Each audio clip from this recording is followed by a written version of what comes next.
Okay, for the second time this series, I'm jumping out of order to record something, because I want to just highlight a situation that has arisen this round, and I think it's worth highlighting. Right, so I believe it was in round 3, we left Berlin fairly weak, so there was a potential for Britain to take Berlin, depending on what obviously Stevie did.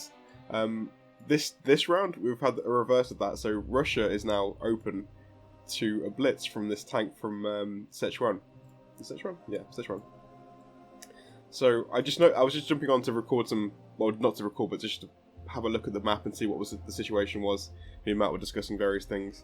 I noticed this was open, so once again, it's up to Stevie to either prevent this or miss it. So I think the only way this can be blocked now is by a British fighter from the Baltic Sea.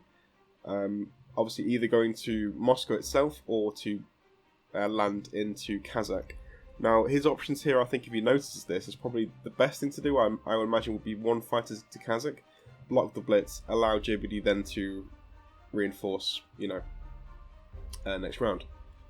I think going for landing into Moscow directly is not a good idea because I've got the tank blitz, plus I can support with 3 bombers, so that actually gives me a good chance of taking, even if he does defend with all 3. Putting just one, I think, into Kazakh is his cheapest and best way to defend that, I think. Obviously just prevents the blitz altogether, and doesn't let me through. No, I think the thing is though, this situation is good for us either way. If he doesn't notice it, then we get Brussia. If he does notice it, he's going to lose at least a fighter, because I can then attack the fighter with an infantry and just bomb support. I can just take it. So that's one less fighter, obviously supporting his naval assaults against Germany. So that's really good. Obviously at this stage, fighters are really valuable. If we look at Britain's IPC, they're only producing 25. So to replace that fighter, it's going to be very expensive, given the fact that he wants to be also producing infantry and artillery every round. To keep production up of 3 infantry and 3 artillery, that costs 21 per round. So obviously if he wants to keep that consistent and also replace fighters, it's not going to work for him. So losing a fighter at this stage is really good. Even better, I think, for me, because he doesn't necessarily need these 3 fighters here to defend the fleet, but obviously they're useful for attacks. But if he sends more down here, then the more the better for us, because I've got obviously land troops nearby with, again, good bomb support to take this out. So the best way to defend this would just be one fighter into Kazakh, prevent the blitz, and then they can reinforce later. So that's what might happen, but obviously we're hoping for a different outcome. Like the Berlin situation, me and Matt are obviously, keeping an eye on this fairly closely to see what happens. This is going to be very interesting. So, yeah. One final thing as well. I think, again, Stevie is very methodical. We know this. He's a very good player. But I think the one thing about this that means he might not catch it is the fact that obviously he's not thinking about his own nation here. This is a Russian situation. And also the fact that Kazakh is under Russian control, at a glance, you might not notice that this is open. If you're not paying complete attention, you might not notice that this is actually really vulnerable. So it depends how, just depends if he spots it. That's the thing, how careful he is. So, yeah, I'm sitting here today, I've got a day off, so I'm going to be keeping an eye on this very closely. Because I'm very keen to see what happens here. So, yeah, we'll leave it there, but we're either jumping back on his turn or my turn. We'll see what happens, but yeah, there we go.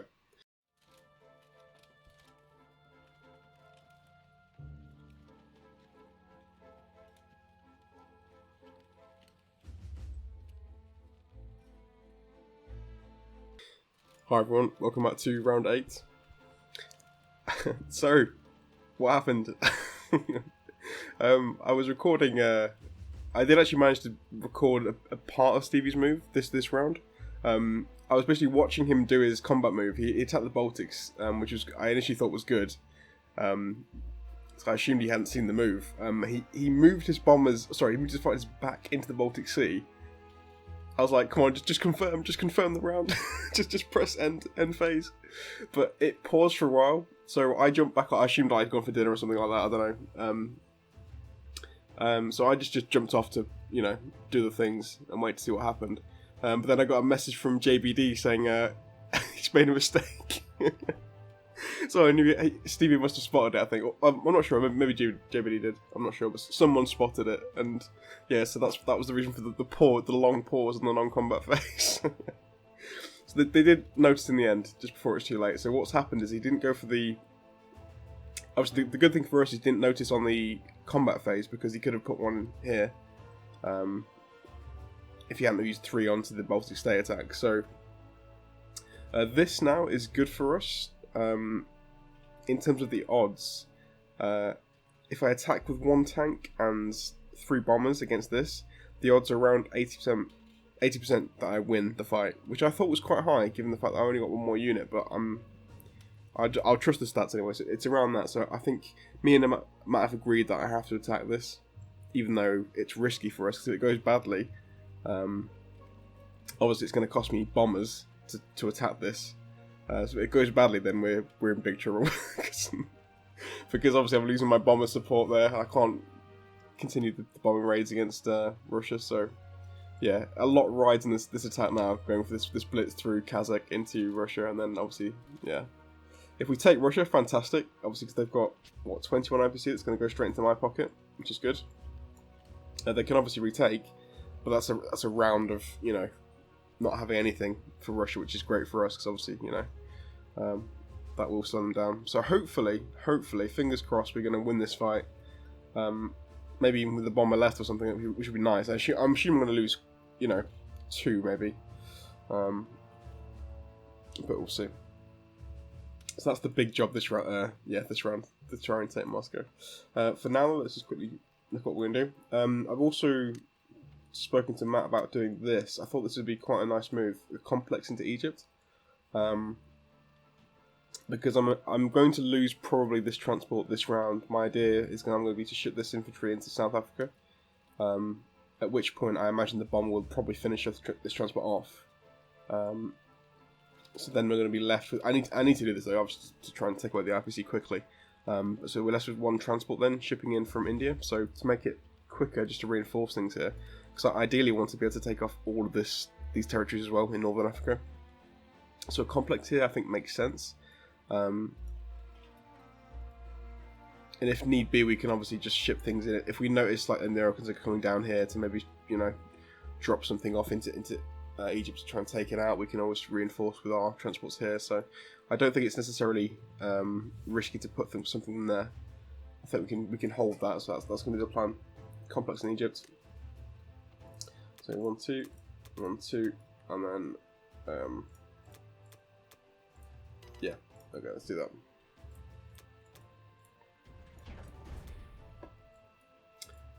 Oh god. Yeah, it was so tense yesterday. Waiting for this. So we were talking about it in the morning. I had a day off yesterday, so I was keeping an eye on Stevie to see if he was going to make a move. He started moving, obviously, so I was watching very keenly. But yeah, it's a shame he spotted it. Shame he spotted it. I mean, it's such a sweet take, just a nice tank blitz into Moscow. So I'm going to move this up here.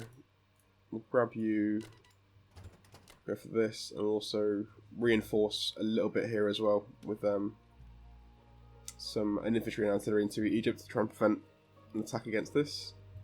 And I guess we go for it. The blitz. Holy crap.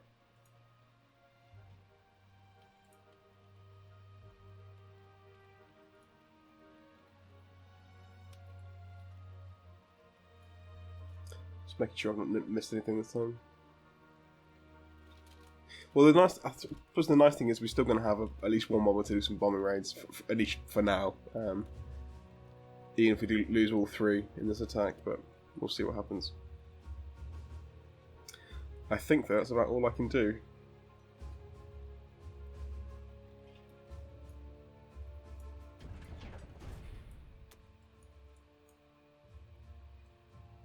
Okay, I guess we do it.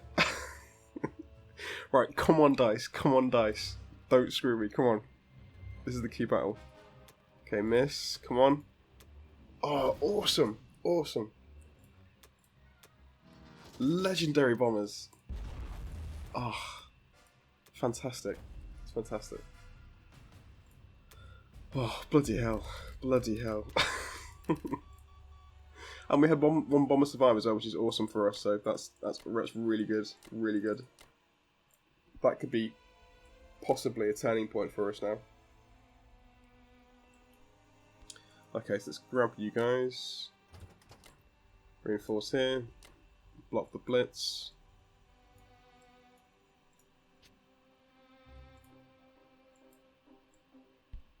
Yeah, so the thing is here, obviously, we've got 9 victory cities now, but the problem is Karelia is probably going to fall, unfortunately. Yeah, so once Karelia falls, I'll have the back on it. It's bordering on, you know, getting there. I mean, what I could do potentially now is push out against the fleet here and try and secure this as well. But I think that's not, no, that doesn't make sense really, because I can't hold Russia. Russia will fall back to the Russians. So, yeah, that's not really in the cards just yet. Okay, let's ship things in here. Move things up.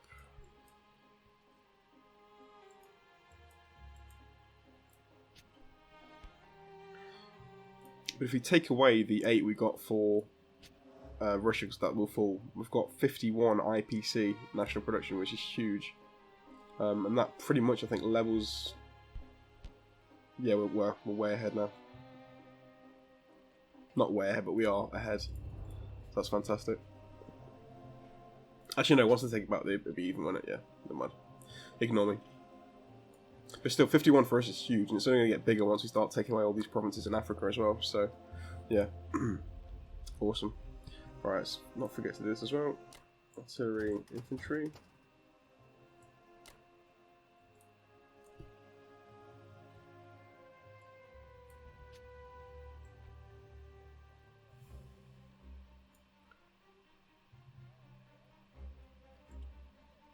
Okay, just double checking.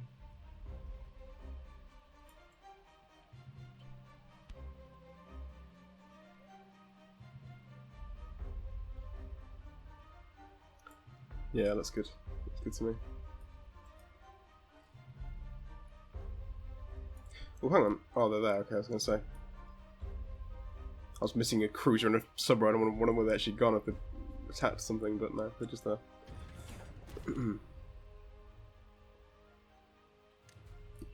Okay, so complex into Egypt. 1, 2, 1, 2. Remainder. 1, 2. I'm assuming that's enough there. I'm going to just quickly take off one of these infantry and put them back into India. I want to make sure this is secure. That also means we've got a full 3 ships to ship back into Yunnan as well next turn. So that looks safe to me. We've got 6 land units, which is more than them. Yeah, that's more than safe. That's fine. Just making sure. So 2 bombers still here to do some raids, which is good for us. Egypt looks fairly secure to me. Again, we're going to have to be pushing troops through as well, so that's good. I just realised that I didn't actually go through the rounds what happened before, but again, it's not too exciting. I guess the interesting move here was Britain obviously taking the Baltic states, so I think potentially here we could lose a lot of things. The Russian-German front could fall in this round, basically. Britain's taking away the reinforcements of the Baltics. The Americans are obviously going to take Karelia. The Russians can obviously easily take back Moscow itself, and then they can also push out here if they want to try and take Belarus and Ukraine. So we could lose the entire front here in one go, which is going to suck. But this was the good thing about that is obviously Russia is still weak. I'm moving in very quickly here now, and the economy's strong. And also Matt's still got a lot of troops left in Berlin. It's not going to be falling, you know, anytime soon. He's still got a decent economy, 33 as well, given what's happened.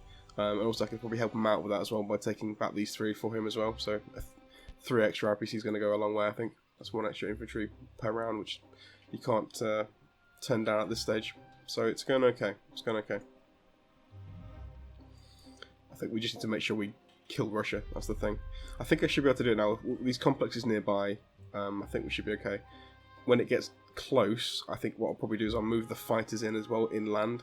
So it's going to give us at least, what, I'll probably go back to the bombing situation. I'll probably start next round start building bombers again. So we'll have at least like 3-4 bombers plus 5 fighters on the attack against the final attack against Moscow whenever that happens. So we'll have some good aerial support. Plus probably a lot of land troops. So that's good. I think the first thing for me is going to be to set up a strong front line, try and encircle Russia, and obviously be careful about their units because they've got quite a lot. But mainly take off Africa first because I want all this IPC to myself now. But yeah, there we go.